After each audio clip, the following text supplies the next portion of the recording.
இப்ப இயேசு கிறிஸ்து பயப்படாதிருங்கள் கலங்காதிருங்கள் என்று சொன்னது தம்முடைய வார்த்தைகளை சுமந்து திரிய போகிறவர்கள், தனக்காக ஜீவனை கொடுக்க போகின்றவர்கள், அந்த கூட்டத்தாருக்காகத்தான் அவர் தெளிவாக இவைகளை சொல்லுகிறதை நாங்கள் பார்க்கின்றோம்.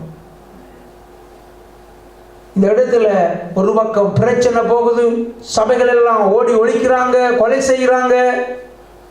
பிலிப்பு போய் சமாரியாவில் உள்ள பட்டணத்தில் போய் இயேசு கிறிஸ்துடைய வார்த்தையை சொல்லுகிறார்.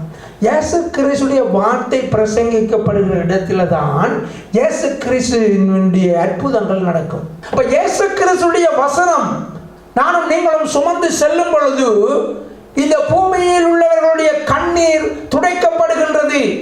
ஜனங்கள் விடுதலையாக்கப்படுகிறார்கள், சுகமாக்கப்படுகிறார்கள்.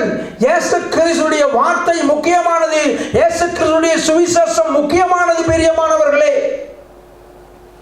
ஆகவே பயப்படாதிருங்கள் கலங்காதிருங்கள் என்ற வார்த்தையை நானும் நீங்களும் பெற்றுக்கொண்டு ஜீவனிலும் மேலாக இயேசுவை நேசித்து அவர் தந்த ஊழியங்களை உற்சாகமாய் செய்யும் பொழுது ஜனங்களை பார்த்து பயப்படாதேங்கன்று கலங்காதேங்கன்று நானும் நீங்கள் சொல்ல தேவையில்லை. அந்த பட்டணத்திலே மிகுந்த சந்தோஷம் உண்டாயிற்று. கரங்களை தட்டி எழுந்திருப்போமா?